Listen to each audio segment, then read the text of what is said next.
नमस्ते नमस्कार जय हिंद दोस्तों, स्वागत है आपके अपने YouTube चैनल पीसेस मेकर पे।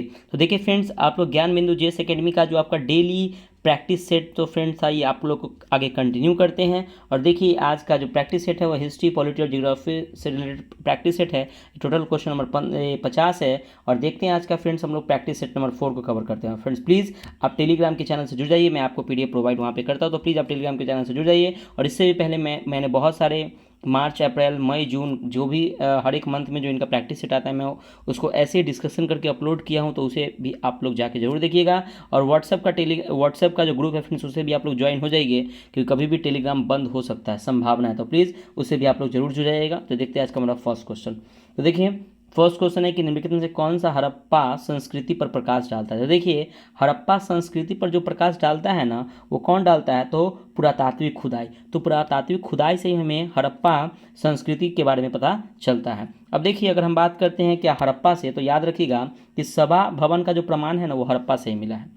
ठीक है। अगर हम बात करते हैं उत्तम कोटि का जो जौ मिला है वो बनावली से मिला। याद रखिए उत्तम कोटि, क्वेश्चन आता है कि उत्तम कोटि का जौ कहाँ से मिला है, तो बनावली जो हरियाणा में स्थित है वहाँ से मिला है। अगला क्वेश्चन है 2 नंबर की, निम्नलिखित में से कौन भारतीय दर्शन की आरंभिक विचारधारा है। तो देखिए अगर हम बात करते हैं क्या कि भारतीय दर्शन की आरंभिक विचारधारा ना हम लोग सांख्य दर्शन को कहते हैं। और याद रखिएगा कि भारत का सबसे प्राचीनतम दर्शन जो है ना, ये सांख्य दर्शन ही है, ये भी याद रखिएगा।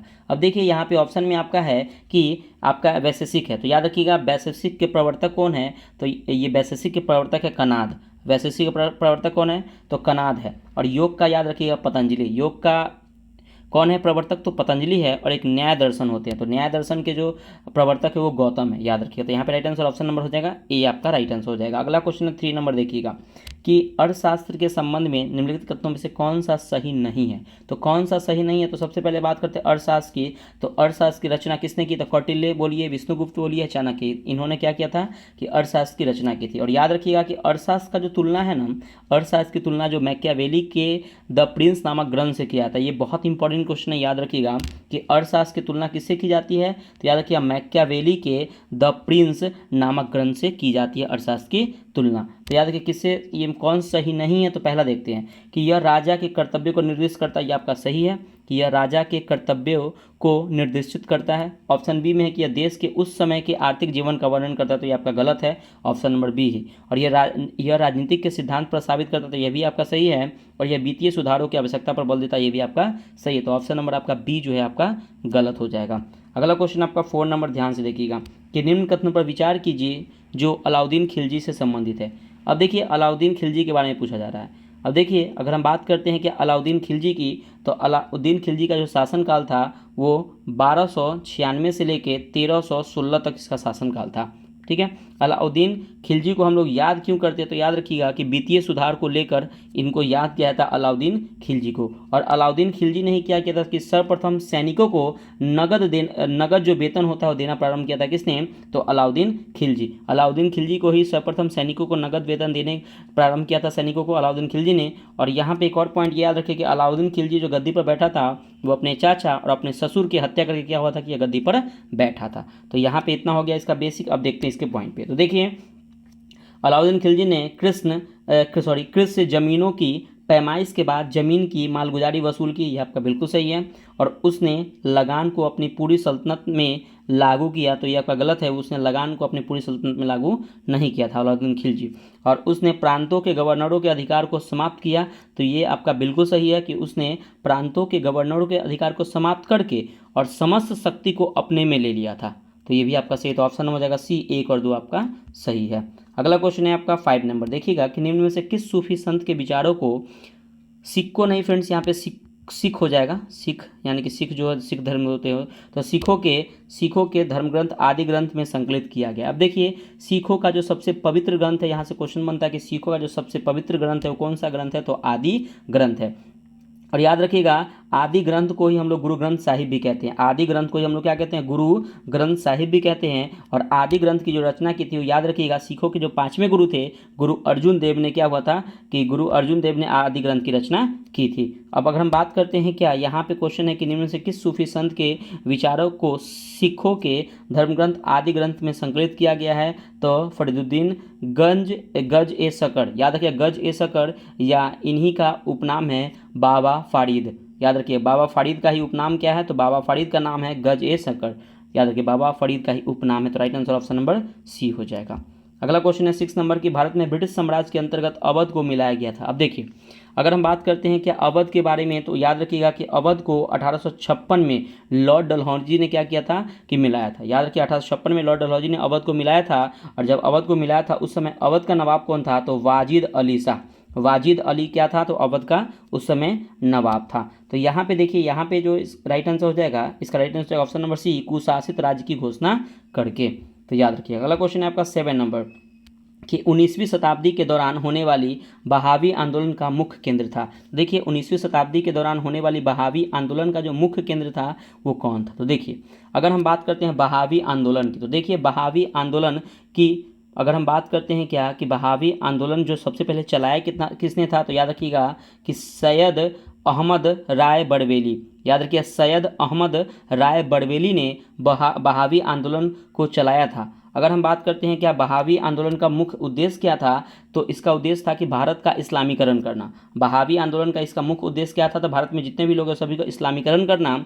और बहावी आंदोलन का जो प्रमुख केंद्र था वो पटना था, पटना। याद रखिए ऑप्शन नंबर बी हो जाएगा, पटना था।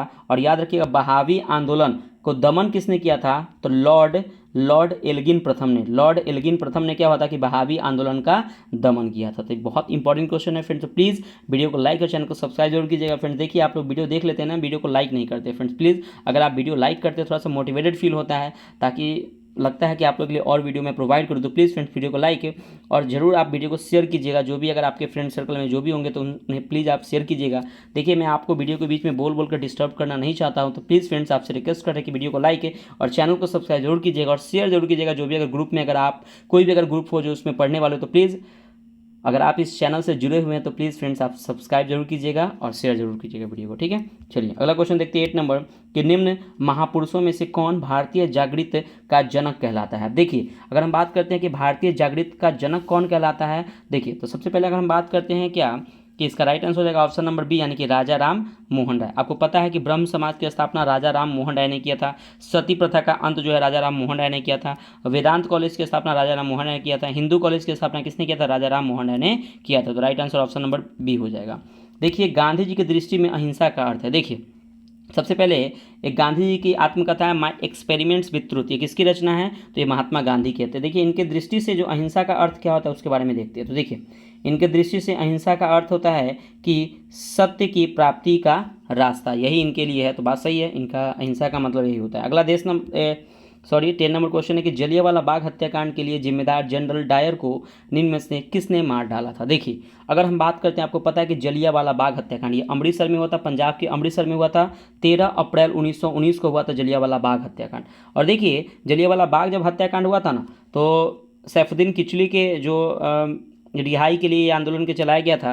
लेकिन अगर ये हुआ था तो इसमें क्या हुआ था कि अगर वो जो निहत्थे भीड़ थे, जो अमृतसर में जो भीड़ थे, तो क्या हुआ था ना कि जनरल ओ डायर, याद रखिए नाम याद रखिए, जनरल ओ डायर ने आदेश दिया था कि जितने भी जो लोग हैं उस पर सभी पे गोली चलाया जाता। जनरल ओ डायर ने आदेश दिया और जनरल आर डायर ने क्या हुआ कि गोलियां बरसाना शुरू कर दी।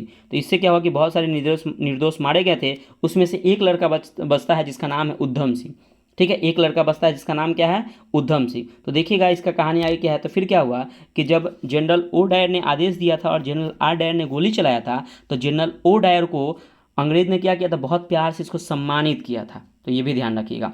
अब देखिए आगे क्या होता है कि जब हुआ था तो याद रखिएगा, डेट याद रखिएगा 13 मार्च 1940 का दिन याद रखिएगा। क्या हुआ था कि 13 मार्च 1940 को जनरल ओ डायर क्या थे ना कि लंदन में क्या कहते हैं ना, एक सिनेमा को देखने गए थे। लंदन में सिनेमा देखने गए थे। और जब वो सिनेमा देखने गए थे तो सिनेमा में क्या होता है कि इंटरवल होता है। तब जब वो इंटरवल में बाहर निकले थे तो वहीं पे उद्धम सिंह नाम का जो लड़का था वो क्या किया था कि वो ये जनरल ओ डायर को गोली मार के वहाँ पे हत्या कर दी थी। इसीलिए उधम सिंह को लंदन में ही क्या दिया गया था फ्रेंड्स, फांसी दे दिया गया था। तो यही इनका स्टोरी था, थोड़ा सा शॉर्ट में स्टोरी बताया हूँ ताकि आप लोग बुक पढ़िएगा तो आपको क्लियर हो जाएगा। और याद रखिए उधम सिंह को ही हम लोग राम मोहम्मद सिंह आज़ाद कहते हैं। तो याद रखिए उधम सिंह को हम लोग क्या कहते हैं, राम मोहम्मद सिंह आज़ाद कहते हैं उधम सिंह को। तो right answer option number C हो जाएगा। ठीक है, ये स्टोरी कैसा लगा आप लोग कमेंट करके जरूर बताइएगा। थोड़ा सा जो नॉलेज आप लोग सोचता हूँ कि एक्स्ट्रा थोड़ा थोड़ा फैक्ट बताते रहूँ ताकि आपके एग्जाम पॉइंट से अगर क्वेश्चन आए तो ये बन सके यहाँ से। मध्य प्रदेश में कोरबा जाना था, तो आपको पता है कि मध्य प्रदेश में कोरबा जो है वो एल्युमिनियम उद्योग के लिए जाना जाता है। अगला क्वेश्चन देखिएगा, अगला है आपका कि इक्कीनौस वर्ष के दो काल जब दिन और रात बराबर होते हैं तो होता है। तो ये होता है कब, तो 21 मार्च और 23 सितंबर को क्या होता है, ये इक्विनॉक्स होता है। और याद रखिए ये 22 दिसंबर, देखिए 22 दिसंबर जो है ना, ये मकर रेखा पर ना सूर्य की किरण लंबवत होती है 22 दिसंबर को। और 22 दिसंबर में क्या होता है कि दक्षिणी गोलार्ध में बड़ा दिन होता है 22 दिसंबर को। क्वेश्चन आता है कि दक्षिणी गोलार्ध में बड़ा दिन कौन सा होता है, किस तारीख को होता है, तो 22 दिसंबर को होता है। अगला 30 नंबर की मैगिनॉट रेखा थी। देखिए मैगिनॉट रेखा थी ना, वो फ्रांस और जर्मनी के बीच की सीमा को ना मैगिनॉट रेखा कहते हैं। अब देखिए पूर्वी जर्मनी और पोलैंड के बीच की सीमा को क्या कहते हैं, तो इसके बीच की सीमा को हम लोग हिंडन, याद रखिएगा हिंडनबर्ग कहते हैं। पूर्व जर्मनी और पोलैंड के बीच की सीमा को हिंडनबर्ग कहते हैं। अमेरिका और कनाडा के बीच की 49वीं, याद रखिएगा 49वीं समानांतर रेखा कहते हैं अमेरिका और कनाडा के बीच की सीमा को। और भारत और पाकिस्तान के बीच की सीमा को आपको पता है कि इसके बीच की सीमा को डुरंड रेखा कहते हैं, भारत और अफगानिस्तान के बीच की सीमा को। लेकिन अभी वर्तमान में पाकिस्तान और अफगानिस्तान के बीच की सीमा को डुरंड रेखा कहते हैं। वर्तमान में भारत नहीं है, पाकिस्तान और अफगानिस्तान है। तो right answer option number A हो जाएगा। 14 है कि संसार का सबसे बड़ा मरुस्थल को पता है कि सहारा मरुस्थल है, और ये अफ्रीका महादेश में उत्तरी पश्चिमी भाग में पाया जाता है। ये अफ्रीका महादेश में उत्तरी पश्चिमी भाग में है। जो ये सहारा मरुस्थल है वो आपका गर्म मरुस्थल है। कलाहारी की बात करें तो आपको बोत्सवाना में है। गोबी की बात करें ये मंगोलिया में स्थित है। और थार की बात करें तो पाकिस्तान और भारत और पाकिस्तान के बीच में स्थित है, ये भी ध्यान रखिएगा। अगला क्वेश्चन है आपका 15 नंबर, इंपॉर्टेंट क्वेश्चन है। देखिए यहाँ से क्वेश्चन तो 100% बनते हैं। राज्यसभा के संदर्भ में निम्नांकित में से कौन सा कथन सही है। सबसे पहले अगर हम बात करते हैं अनुच्छेद 80 में कहा गया है कि भारत में क्या होगा, एक राज्यसभा होगा। ठीक है, और याद रखिएगा राज्यसभा जो होता है द्वितीय सदन होते हैं, लोकसभा जो होते हैं आपके वो प्रथम सदन होते हैं। राज्यसभा उच्च सदन होते हैं और लोकसभा जो होते हैं निम्न सदन होते हैं। राज्यसभा को भंग नहीं किया जा सकता है क्योंकि यह अस्थायी सदन होता है, और लोकसभा को भंग किया जा सकता है, वो अस्थायी सदस्य नहीं होता है। याद रखिए राज्यसभा अस्थायी सदन होता है और लोकसभा अस्थायी सदन नहीं होता है। तो देखिए अगर बात करते सही कौन है, तो पहला ही सही कि इसके 1/3 सदस्य प्रति 2 वर्ष में अवकाश प्राप्त करते हैं, ये आपका सही है। राज्यसभा के सदस्यों का कार्यकाल 6 वर्ष का होता है और लोकसभा के सदस्यों का कार्यकाल 5 वर्षों का होता है, तो ये भी ध्यान रखिएगा। अगला क्वेश्चन है 16 नंबर कि निम्न क्रियाविधियों में से कौन सी ऐसे धन विधेयक को अंगीकार करा लेगी जो एक बार लोकसभा द्वारा पारित किया जा चुका हो किंतु राज्यसभा द्वारा संशोधित किया गया हो, तो यह पारित समझा जाएगा यदि लोकसभा इसमें दोबारा संशोधन करके स्वीकार अथवा अस्वीकार करते हुए पास कर दे तो राइट आंसर ऑप्शन नंबर यहाँ पे हो जाएगा, ऑप्शन नंबर डी आपका राइट आंसर हो जाएगा। अगला क्वेश्चन है आपका देखिएगा 70 नंबर क्वेश्चन है, और ये भी अच्छा क्वेश्चन है। क्वेश्चन है क्या कि न्यायिक पुनर्विलोकन में न्याय को निम्नलिखित अधिकार है। तो देखिए न्याय का जो निम्नलिखित अधिकार कौन सा है, तो यदि कोई कानून या आदेश संविधान के विपरीत हो तो उसे संवैधानिक घोषित करना ही है। तो ये राइट आंसर ऑप्शन नंबर आपका ए हो जाएगा। अगला आपका 18 नंबर कि प्रथम पंचायती राज व्यवस्था का उद्घाटन पंडित जवाहरलाल नेहरू द्वारा 2 अक्टूबर 1959 को किया गया था। देखिए अगर हम बात करते हैं सबसे पहले पंचायती राज व्यवस्था का उद्घाटन 2 अक्टूबर 1959 को हुआ था, राजस्थान के नागौर जिले में हुआ था। और इसके 9 दिन बाद यानी 11 अक्टूबर 1959 को हुआ था, वो आंध्र प्रदेश के महबूबनगर में, याद रखिए ये इंपॉर्टेंट, आंध्र प्रदेश के महबूबनगर में शुरू हुआ था। अगर हम बात करते हैं पंचायती राज व्यवस्था की, तो याद रखिएगा पंचायती राज व्यवस्था का गठन बलवंत राय मेहता समिति की अध्यक्षता में 1957 में किया गया था। और देखिए फ्रेंड्स एक यहाँ से क्वेश्चन बनता है कि कौन कौन से राज्य में पंचायती राज व्यवस्था नहीं है, तो याद रखिए नागालैंड, मेघालय और मणिपुर। ठीक है, देखिएगा ध्यान से, तो याद रखिए फ्रेंड्स कि नागालैंड, मेघालय और मिजोरम ये 3 राज्य हैं। नागालैंड, मेघालय और मिजोरम ये 3 राज्य में पंचायती राज व्यवस्था नहीं है, और एक आपका यूटी है जिसका नाम है दिल्ली, न्यू दिल्ली। याद रखिए नई दिल्ली में क्या यहाँ पे भी पंचायती राज व्यवस्था नहीं है, तो ये भी आप लोग याद रखिएगा। अगला क्वेश्चन है 19 नंबर कि भारत में हरित क्रांति का सर्वाधिक प्रभाव किस फसल पर पड़ा था। तो याद रखिएगा कि भारत में हरित क्रांति का जो सर्वाधिक प्रभाव पड़ा था ना, वह गेहूं पर पड़ा था, गेहूं पर। और याद रखिए एक कॉलेज का नाम जो उत्तराखंड के पंतनगर में, जिसका नाम है गोविंद, याद रखिए गोविंद बल्लभ पंत कृषि विश्वविद्यालय, जिसका गठन 1960 में हुआ था। ठीक है, और BRO यानी कि बॉर्डर रोड ऑर्गेनाइजेशन की स्थापना 1960 में होता है, ये भी डेट याद रखिएगा। तो याद रखिएगा कि गोविंद बल्लभ पंत कृषि विश्वविद्यालय का गठन 1960 में हुआ था, और बॉर्डर रोड ऑर्गेनाइजेशन इसके भी गठन कब 1960 में हुआ था। तो याद रखिएगा कि अगर हम बात करते हैं क्या कि गोविंद बल्लभ पंत कृषि विश्वविद्यालय का गठन 1960 में हुआ था, जो हरित क्रांति लाने में महत्वपूर्ण भूमिका निभाई थी। उसका नाम क्या बताया मैंने, गोविंद बल्लभ पंत विश्वविद्यालय। ठीक है फ्रेंड्स, तो याद रखिएगा। तो सबसे बड़ा योगदान किसका है, मतलब प्रभाव किस पर फसल पर पड़ा था, गेहूं पर पड़ा था, याद रखिएगा। ठीक है, अगला क्वेश्चन देखते हैं। और गोविंद बल्लभ पंत, याद रखिएगा फ्रेंड्स कि गोविंद बल्लभ पंत जो आपका विश्वविद्यालय कृषि विश्वविद्यालय है वो कहाँ है, तो उत्तराखंड के पंतनगर में स्थित है। अगला क्वेश्चन देखिएगा। अगला क्वेश्चन आपके दूरबीन का आविष्कार किसने किया था, तो आपको पता है कि गैलीलियो ने किया था। अगला आपका 21 नंबर की उड़ीसा में कोणार्क मंदिर का निर्माण किसने करवाया था। देखिए उड़ीसा में जो कोणार्क मंदिर का जो निर्माण है वो राजा नरसिंह देव प्रथम ने करवाया था। और याद रखिएगा कि ब्लैक पकौड़ा, याद रखिए कोणार्क, उड़ीसा के कोणार्क सूर्य मंदिर को ही ब्लैक पकौड़ा के नाम से जाना जाता है, जो उड़ीसा के पुरी राज्य में स्थित है। अगला 22 नंबर क्या है कि निम्नलिखित में से कौन सा चोल प्रशासन की विशेषता थी। तो चोल प्रशासन की विशेषता थी ग्राम प्रशासन की स्वायत्तता। अगला आपका 23 नंबर की सम्राट अकबर द्वारा निम्न में से किसको जड़ी कलम की उपाधि प्रदान की थी। तो देखिए सम्राट अकबर द्वारा जड़ी कलम की जो उपाधि दी गई थी ना, वो मोहम्मद हुसैन को दी गई थी जड़ी कलम की। लेकिन याद रखिएगा एक श्री कलम है, ये भी याद रखिएगा, श्री कलम की उपाधि दी गई थी अब्दुल रस्मत को श्री कलम की उपाधि दी गई थी, और जड़ी कलम की उपाधि मोहम्मद हुसैन को दी गई थी। तो right answer option number A हो जाएगा।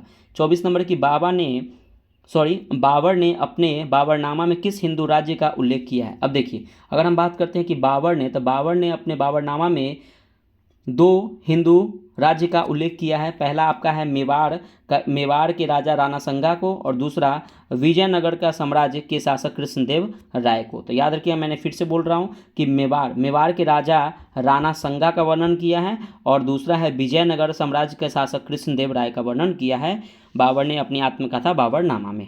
तो याद रखिएगा। अगला क्वेश्चन है 25 नंबर की वेदों के पुनरुत्थान का श्रेय किसे जाता है। तो याद रखिएगा कि स्वामी दयानंद सरस्वती को वेदों के पुनरुत्थान का श्रेय जाता है स्वामी दयानंद सरस्वती को। आपको पता है कि वेदों की ओर लौटो कहे थे स्वामी दयानंद सरस्वती ने, और स्वामी दयानंद सरस्वती ने ही सर्वप्रथम स्वराज शब्द का प्रयोग किया था, ध्यान रखिएगा। ठीक है, अगर हम बात करते हैं कि ये सत्यार्थ प्रकाश की रचना किसने की थी, तो स्वामी दयानंद सरस्वती ने ही की थी, और आर्य समाज की स्थापना 1875 ईस्वी में स्वामी दयानंद सरस्वती ने मुंबई में की थी, ये भी याद रखिएगा। अगला क्वेश्चन है आपका 26 नंबर कि महात्मा गांधी द्वारा व्यक्तिगत सत्याग्रह आंदोलन के लिए प्रथम सत्याग्रही कौन चुने गए थे। तो देखिए अगर हम बात करते हैं कि व्यक्तिगत सत्याग्रह आंदोलन ये हुआ था कब, तो याद रखिएगा ये 17 अक्टूबर, डेट याद रखिएगा 17 अक्टूबर 1940 को महाराष्ट्र के पवनार आश्रम से किया गया था व्यक्तिगत सत्याग्रह महात्मा गांधी के द्वारा। और याद रखिएगा व्यक्तिगत सत्याग्रह आंदोलन के प्रथम सत्याग्रही कौन थे, तो विनोबा भावे थे। दूसरा पूछता है तो पंडित जवाहरलाल नेहरू, और तीसरे कौन थे, तो ब्रह्म दत्त तीसरे सत्याग्रही थे, ये भी याद रखिएगा। 27 नंबर क्वेश्चन कि 1922 में गांधी जी ने सत्याग्रह आंदोलन वापस लिया था। देखिए अगर हम बात करते हैं, आपको पता है कि 1922 में कौन सा हुआ था, तब ये हुआ था आपका असहयोग आंदोलन। आपको पता है कि जो 1920 में जो असहयोग आंदोलन की शुरुआत हुई थी कब, तो 1 अगस्त 1920 को असहयोग आंदोलन की शुरुआत हुई थी। और याद रखिए क्वेश्चन यहाँ से ये भी बनता है कि पहला जन आंदोलन कौन था, तो यही जन आंदोलन था 1920 का असहयोग आंदोलन, जो 1 अगस्त 1920 को शुरू हुआ था। और याद रखिएगा कि असहयोग आंदोलन की अगर हम बात करते हैं तो देखिए असहयोग आंदोलन की शुरुआत तो हुई थी तो 1 अगस्त 1920 को, लेकिन इसकी समाप्ति बहुत इंपॉर्टेंट है 12 फरवरी, याद रखिएगा 12 फरवरी 1922 को क्या हुआ था कि असहयोग आंदोलन की समाप्ति हुई थी। जब असहयोग आंदोलन की जब शुरुआत हुई थी ना, उस समय भारत के वायसराय थे वो कौन थे, तो चेम्सफोर्ड, याद रखिएगा वहाँ के वायसराय कौन थे, चेम्सफोर्ड थे। जब 12 फरवरी 1922 को समाप्त हुआ था तो वायसराय थे लॉर्ड रीडिंग, कौन थे, लॉर्ड रीडिंग थे। और याद रखिएगा इनका कारण इसका वापस करने का आपको पता है कि चौरी चौरा कांड,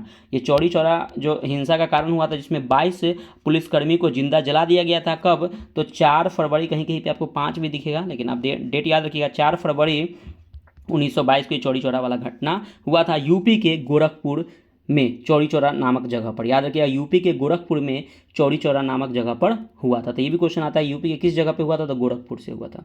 ठीक, तो ये भी क्वेश्चन आप लोग याद रखिए। देखिए फ्रेंड्स, जितना होता है एक्सप्लेन करना मैं आपको एक्सप्लेन करके देता हूँ, ताकि आपका क्वेश्चन यहाँ से अगर बनने का चांस हो तो मैं उसको अच्छे से एक्सप्लेन करके आप लोगों को बताता हूँ। तो प्लीज़ पीसेस मेकर चैनल से जुड़े हुए जरूर रहिएगा, इसको सब्सक्राइब जरूर कीजिएगा।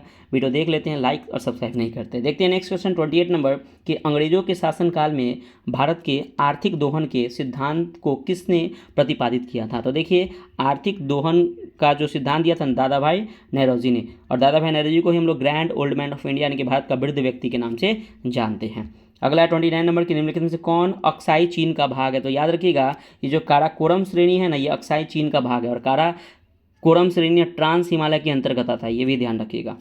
अगला है 30 नंबर की, चकमा निम्न में से किस देश के शरणार्थी है। तो चकमा जो है ना, ये बांग्लादेश के शरणार्थी है, बांग्लादेश के। अगला 31 नंबर की, वर्ष 1909 के इंडियन काउंसिल एक्ट के किस बात की व्यवस्था की गई थी। तो ये की गई थी सांप्रदायिक प्रतिनिधित्व की बात की गई थी। द्वैध शासन प्रणाली की बात करते हैं तो आपको पता है कि द्वैध शासन प्रणाली 1919 के भारत शासन अधिनियम के तहत आई थी। द्वैध शासन प्रणाली, इसको अंत किया गया था भारत शासन अधिनियम 1935 के तहत, ये भी ध्यान रखिएगा। अगला क्वेश्चन 32 नंबर की, निम्नलिखित में से किसने आर्यों के आदि देश के बारे में लिखा था। तो किसने लिखा था, तो बाल गंगाधर तिलक ने। अगला 33 नंबर की, निम्नांकित में से खिलाफत आंदोलन का परिणाम क्या था। तो देखिए, अगर हम बात करते हैं क्या कि खिलाफत आंदोलन का परिणाम, तो ये था हिंदू मुस्लिम मतभेदों में कमी आई थी। अगला 34 नंबर की, जब भारतीय राष्ट्रीय कांग्रेस ने भारत छोड़ो प्रस्ताव पारित किया था उस समय कांग्रेस अध्यक्ष कौन थे। तो देखिए, अगर हम बात करते हैं कि भारत छोड़ो आंदोलन, तो आपको पता है कि भारत छोड़ो आंदोलन हुआ कब था, तो 1942 में ये भारत छोड़ो आंदोलन हुआ था। और जब भारत छोड़ो आंदोलन जब हुआ था तो उस समय कांग्रेस के अध्यक्ष थे मौलाना अबुल कलाम आज़ाद। ये सबसे ज़्यादा दिनों तक कांग्रेस के अध्यक्ष के पद पर रहने वाले यही व्यक्ति हैं। ये 1940 से लेके 1946 तक ये क्या थे, तो ये कांग्रेस के अध्यक्ष के पद पर थे। ऑप्शन ए में आपका महात्मा गांधी। देखिएगा, महात्मा गांधी की अगर हम बात करते हैं तो महात्मा गांधी ने मात्र एक ही आंदोलन किया था, वो भी 1924। याद रखिएगा, 1924 में कर्नाटक के बेलगांव अधिवेशन में भाग लिए थे महात्मा गांधी, जिसकी अध्यक्षता इन्होंने की थी महात्मा गांधी ने। अब देखिए, सरदार पटेल की बात करते हैं तो 1931, याद रखिए 1931 के कराची अधिवेशन की अध्यक्षता की थी सरदार पटेल ने। और पंडित जवाहरलाल नेहरू की बात करते हैं तो इन्होंने 3 अधिवेशन की अध्यक्षता की थी। डेट याद रखिएगा, पहला अधिवेशन की अध्यक्षता की थी इन्होंने 1929 के लाहौर अधिवेशन में, 1936 के लखनऊ अधिवेशन में, और 1937 के फैजपुर अधिवेशन में इन्होंने भाग लिया था। 1929 के लाहौर अधिवेशन, 1936 का लखनऊ अधिवेशन और 1937 का आपका फैजपुर अधिवेशन में इन्होंने भाग लिया था, ध्यान रखिए, मतलब उसकी अध्यक्षता की थी। अगला क्वेश्चन 35 नंबर कि भारत एक मानसूनी देश है। आपका बिल्कुल सही है कि भारत जो है आपका क्या है, तो एक मानसूनी देश है। और याद रखिएगा कि उच्च हिमालय इसे जलवायु संबंधित विशिष्टता प्रदान करता है, तो ये भी आपका सही है। ए आर दोनों सही है और आर ए की सही व्याख्या करता है। अगला क्वेश्चन आपका 36 नंबर कि दक्षिण एशिया का सबसे बड़ा मरुस्थल कौन सा है। तो देखिए, अगर हम बात करते हैं दक्षिण एशिया का सबसे बड़ा मरुस्थल आपका थार मरुस्थल है, जो आपका गर्म मरुस्थल है। अटाकामा आपका चिली देश में है, कलाहारी आपका बोत्सवाना में है, और कोलोराडो मरुस्थल आपका अमेरिका में स्थित है। अगला 37 नंबर की, निम्नांकित में से किसका सुमेल नहीं है, मतलब क्या इसमें से कौन मैच नहीं कर रहा है, उसको देखना है। तो देखिए, अगर हम बात करते हैं क्या, यहाँ पे आपका एमू है, एमू आपके जापान में है, ये आपका बिल्कुल सही है। बुशमैन आपके दक्षिण अफ्रीका संघ के नहीं बल्कि ये कलाहारी, बुशमैन जो आपका कहाँ के था, कलाहारी याद रखिएगा। अगर बात करते हैं मसाई का, तो मसाई आपका केन्या का आपका बिल्कुल सही है, और पापुअन्स आपका न्यू गिनी का, ये भी आपका सही है। तो ये जनजाति है, तो ये आपका ऑप्शन नंबर बी आपका इसमें से गलत ये नहीं है। संपत्ति का अधिकार, देखिए यहाँ पे क्वेश्चन समझिएगा, ये बहुत इंपॉर्टेंट। देखिए, अब देखते हैं फ्रेंड्स कि संपत्ति का अधिकार। देखिए, अगर हम बात करते हैं कि जब मूल संविधान हमारा बना था तो हमारा मौलिक अधिकार कितना था, तो 7 मौलिक अधिकार है। लेकिन अभी वर्तमान में मौलिक अधिकार की संख्या कितनी है, 6 की है। एक संपत्ति का अधिकार है। संपत्ति का अधिकार जो था ना, हमारे अनुच्छेद ध्यान रखिएगा, पहले जब हमारा मूल अधिकार था तो संपत्ति का जो अधिकार था वो अनुच्छेद याद रखिएगा, डेट बहुत अनुच्छेद इंपॉर्टेंट, अनुच्छेद 19 के 1 के एफ और अनुच्छेद 31 में ये मौलिक अधिकार के दर्जा में रखा गया था, ये संपत्ति का अधिकार। लेकिन एक डेट याद रखिएगा कि 44वें संविधान संशोधन, जब 44वां संविधान संशोधन 1978 में जब 44वां संविधान संशोधन हुआ था तो उस समय क्या हुआ था कि ये दोनों यानी कि अनुच्छेद 19 के 1 के एफ और अनुच्छेद 31 को क्या हुआ था कि इस दोनों को निरस्त कर दिया गया था, यानी कि हटा दिया था संविधान के अधिकार को, और इसको हटा के अनुच्छेद 300 के क में, याद रखिए अनुच्छेद 300 के क में एक कानूनी अधिकार बना दिया गया था। तो यहाँ पे आपका राइट आंसर हो जाएगा ऑप्शन नंबर डी कि संपत्ति का अधिकार है एक कानूनी अधिकार है। इसका जो भी पीछे वाला था, और याद रखिए क्वेश्चन ये भी आता है कि जब 44वें संविधान संशोधन 1978 जब हुआ था तो उस समय देश के प्रधानमंत्री मोरारजी देसाई थे, जो जनता पार्टी की सरकार थी उस समय। ठीक है, मोरारजी देसाई जनता पार्टी की सरकार थी। अगला 39 नंबर कि जिस समिति की संस्तुति पर देश में पंचायती राज को लागू किया गया था, इसके अध्यक्ष कौन थे? तो मैंने आपको बताया था कि इसके अध्यक्ष थे बलवंत राय मेहता। समिति की अध्यक्षता में किया गया था और इसके अध्यक्ष यही थे। अगला 40 नंबर कि विधानसभा में कितनी दल के निर्वाचित सदस्यों के दल बदल पर निम्नलिखित में से किसने प्रतिनिधित्व लगाया था? तो संविधान का 52वां संविधान संशोधन के तहत ये दल बदल को लगाया था। ये 10वीं अनुसूची में दल बदल, 11वीं अनुसूची में पंचायती राज व्यवस्था और 12वीं अनुसूची में है नगर निगम। तो फ्रेंड्स हमको एक कमेंट करके बताइएगा कि जब दल बदल का जो ये आपके 10वीं अनुसूची में दल बदल के बारे में बताया गया है तो 52वां संविधान संशोधन कब हुआ था? फ्रेंड प्लीज़ वीडियो को पॉज कीजिए, अगर आपको आता है तो कमेंट करके आप जरूर बताइएगा। बहुत इंपॉर्टेंट है, वीवीआई है। अगर आपको नहीं आता तो आप एक बार सर्च करके आप देख के तभी कमेंट कीजिएगा। बहुत इंपॉर्टेंट क्वेश्चन है ये, एग्जाम में आया हुआ क्वेश्चन, इसलिए मैं आपसे पूछा हूँ। अगला क्वेश्चन ध्यान से सुनिएगा। कथन ये है कि भारत के उत्तरी मैदान में जाड़ों में कुछ वर्षा हो जाती है। तो देखिए बात सही है कि जो भारत के उत्तरी मैदान के जाड़ों में कुछ कहीं पर वर्षा होती है पश्चिमी विक्षोभ के कारण। ये आता है क्वेश्चन कि भारत में उत्तरी मैदानों में जाड़ों में कुछ वर्षा हो जाती है, पश्चिमी विक्षोभ के कारण हो जाती है, और जाड़ों में उत्तरी पूर्वी मानसून सक्रिय होता है, ये भी सही है। देखिए ए आर दोनों सही है, परंतु ए आर का सही व्याख्या नहीं करता है, तो ऑप्शन नंबर बी हो जाएगा। अगला 42 नंबर की पाक की खाड़ी अवस्थित है। देखिए पाक की खाड़ी कहाँ अवस्थित है? तो ये मन्नार की खाड़ी तथा बंगाल की खाड़ी में स्थित है। मन्नार की खाड़ी आपको पता है कि श्रीलंका में है और बंगाल की खाड़ी आपका भारत में है। अगला 43 नंबर की चलवासी कृषि निम्नलिखित राज्यों के पहाड़ी क्षेत्रों की प्रमुख समस्या है। तो देखिए चलवासी कृषि, अगर हम चलवासी कृषि की बात करें तो ये असम और बिहार में स्थित है। अगला है आपका 44 नंबर की लावा मिट्टी पाई जाती है। देखिए लावा मिट्टी को नहीं हम लोग काली मिट्टी कहते हैं, इसको रेगुड़ मिट्टी कहते हैं। ये मालवा पठार, ये आपको महाराष्ट्र गुजरात के क्षेत्र में ये लावा मिट्टी पाई जाती है। अगला आपका 45 नंबर की टेलर घाटी अवस्थित है। तो टेलर घाटी आपके अंटार्कटिका में अवस्थित है। 46 नंबर की निम्नांकित में संसार का सर्वाधिक व्यस्त महासागरीय मार्ग कौन सा है? तो सबसे व्यस्त महासागरीय मार्ग जो है आपके वो आपका है उत्तरी अटलांटिक महासागर। याद रखिए उत्तरी अटलांटिक महासागर है जो पूरे विश्व का सर्वाधिक व्यस्त महासागरीय मार्ग है। अगला है 47 नंबर की भारत का एक संविधान देने का प्रस्ताव संविधान सभा द्वारा पारित हुआ था। तो 22 जनवरी 1947 को। अगला क्वेश्चन है 48 नंबर, देखिएगा कि भारत में मौलिक अधिकारों के संबंध में निम्न पर विचार कीजिए। देखिए मौलिक अधिकार की अगर बात करते हैं तो यह राज्य कृत के विरुद्ध एक गारंटी है, तो बिल्कुल आपका सही है। यह संविधान के भाग 3 में सूचित है, ये भी आपका सही है। और यह सामाजिक आर्थिक और राजनीतिक न्याय सुनिश्चित कर देते हुए आपका गलत है। देखिए मौलिक अधिकार सामाजिक आर्थिक राजनीतिक न्याय नहीं सुनिश्चित करता है, बल्कि हमारा जो प्रस्तावना जो है ना वो प्रस्तावना में सामाजिक आर्थिक और राजनीतिक न्याय सुनिश्चित करता है। मौलिक अधिकार में राजनीतिक लोकतंत्र की स्थापना करता है। याद रखिए मौलिक अधिकार में क्या करता है? तो मौलिक अधिकार में राजनीतिक लोकतंत्र की स्थापना करता है। तो ये आपका गलत हो जाएगा ऑप्शन नंबर 3। और ऑप्शन 4 ये संयुक्त राज्य अमेरिका के में अधिकारों के बिल भांति नहीं है, तो ये भी आपका गलत है। ये देखिए ये संयुक्त राज्य अमेरिका के अधिकारों के बिल की भांति है, तो पूछा जा रहा है कि इसमें से कूट 1 और 2 आपका सही है। अगला क्वेश्चन है 49 नंबर की भारत में राष्ट्रपति की मृत्यु, पद त्याग अथवा हटाए जाने के पद से रिक्त को भरने का समय सीमा कितनी होती है? तो 6 माह के अंदर क्या होता है कि भरा जाता है। और याद रखिएगा कि अनुच्छेद 62 में राष्ट्रपति के पद की रिक्त के बारे में बताया गया, अनुच्छेद 62 में। अगला है 50 नंबर की निम्नांकित में से कौन सा संविधान के 42वें संशोधन द्वारा नीति निधि तत्वों को नहीं जोड़ा गया है? तो देखिए किसे नहीं जोड़ा गया है? तो समान आचार संहिता को नहीं जोड़ा गया है 42वें संविधान संशोधन 1976 के तहत। 42वां संविधान 1976 में हुआ था, 44वां संविधान संशोधन 1978 में हुआ था, ये भी ध्यान रखिएगा। और देखिए शोषण के बच्चों एवं वयस्कों की सुरक्षा, ये अनुच्छेद आपका 39 के क में वर्णित है। ठीक है, ये ध्यान रखिएगा। देखिए फ्रेंड्स अगर हम बात करते हैं क्या यहाँ पे देखिएगा कि एक मतलब अगर हम बात करते हैं 42वें संविधान संशोधन तीन जो आपके जो अनुच्छेद है उसको जोड़ा गया था। सबसे पहला आपका 39 का इसके बारे में देखते हैं। यहाँ पे देखते हैं 39 के क में बताया गया है कि निःशुल्क कानूनी व्यवस्था, तो मतलब कि निःशुल्क कानूनी व्यवस्था का बात अनुच्छेद 39 के क में बताया गया है। अनुच्छेद 43 के क की अगर हम बात करते हैं तो इसमें बताया गया उद्योगों के प्रबंधन मजदूरों की भागीदारी, अनुच्छेद 43 के क में बताया गया है। और अनुच्छेद 48 के क में बताया गया है कि पर्यावरण व वन्य जीवों के संरक्षण एवं संवर्धन के बारे में अनुच्छेद आपके 48 के क में बताया गया है। तो राइट आंसर हो जाएगा ऑप्शन नंबर सी, समान आचार संहिता। इसको इसमें नहीं जोड़ा गया है। तो देखिए फ्रेंड्स, यहाँ पे आपका जो वीडियो है यहाँ पे कंप्लीट होता है फ्रेंड्स। तो प्लीज़ इसका आंसर देख लीजिएगा। मैं आपको पीडीएफ आपके पीसेस मेकर के टेलीग्राम के चैनल पे आपको मैं अपलोड कर दूंगा। तो please pieces maker Telegram channel से आप लोग जुड़ जाइएगा फ्रेंड्स।